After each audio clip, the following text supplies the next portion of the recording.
One of my clients recently purchased a small piece of waterfront property here in Florida, and they told me something that immediately got my attention. They said, "Amanda, I think I want to build a container home." Now, I'll be honest, I had a lot of questions. Are container homes actually cheaper? Can you build one on waterfront property? And what does it cost to make one livable? And how difficult is it to actually get it delivered to the site? So I did some digging, and today I'm sharing what I learned, because if you've ever dreamed about owning a waterfront retreat, a guest house, or a smaller, more affordable home, you may have wondered about container homes too. First, let's talk about what a container home actually is. Container homes are built from steel shipping containers, the same containers you see on cargo ships and trains transporting products around the world. Most shipping containers are made from steel that's only about the thickness of a nickel, but because of the way they're engineered, they're incredibly strong and designed to withstand years of harsh ocean travel. The most affordable design concept is a home built with a single shipping container. The most common container sizes are either 20 feet or 40 feet long. Being only 8 feet wide, a single 20-foot shipping container is only 160 square feet, and a 40-foot container is 320 square feet. These size restrictions require tiny home creativity to make a cozy living space. Some people use a single container for a tiny home, while others combine multiple containers into surprisingly attractive custom homes. And honestly, some of these designs are stunning. If you didn't know they were started as shipping containers, you'd never guess. Are they really cheaper? This is the question everyone asks, and the answer is maybe. A lot of people see a used shipping container selling for a few $1,000s and assume they're getting a house for next to nothing. But unfortunately, that's not how it works. The container itself is often one of the least expensive parts of the project. You still need site preparation, foundation work, permits for plumbing, electrical, HVAC. You need windows and doors, and interior finishes, and importantly, insulation. By the time everything is complete, the savings may not be as dramatic as people expect.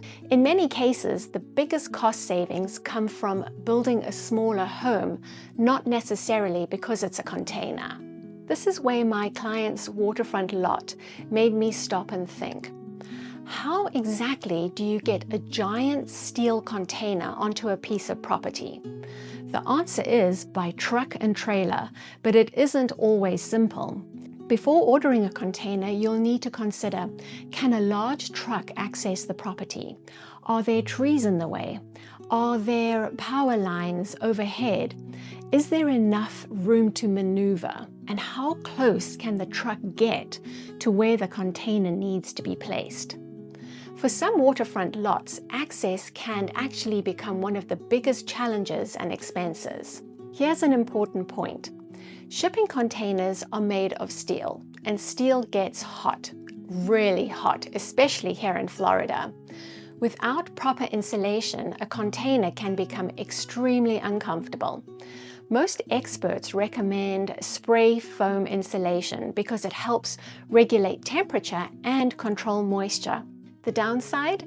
Insulation costs money, and it also reduces the interior space of the container. When you're already working with a relatively narrow structure, every inch matters. Since my client's property is on the water, there are few additional conditions. You'll need to think about flood zones, elevation requirements, wind resistance, corrosion from salt air, and local building regulations. The closer you get to the coast, the more important these factors become. That doesn't mean a container can't work. It just means careful planning becomes even more important. Shipping containers are susceptible to rust if not properly treated and maintained, although they last longer than traditional wood siding. So after researching all of this, here's my takeaway. People are often attracted to container homes because they think they're getting the cheapest possible house. But I don't think that's the real appeal. The appeal is creating something unique. They're creating something modern. They're efficient. They're interesting. And for the right property and the right buyer, they can make a lot of sense. The key is understanding the true costs before you get started. Also, I like the idea that it's recycling, using a container that no longer has a purpose and taking it and turning it into something incredible. I'm going to include an affiliate link to some container home architectural plans, and that'll be in the description below. So check those out for some inspiration. So what do you think? Would you live in a container home? I can't wait to see what my client decides to do. And if you had an amazing waterfront lot, would you build a traditional house, perhaps a tiny home or a barndominium? Or would you consider a container home? Leave a comment below and let me know. And if you're thinking about buying land, building a custom home, or exploring waterfront property here in Northeast Florida, I would love to help you.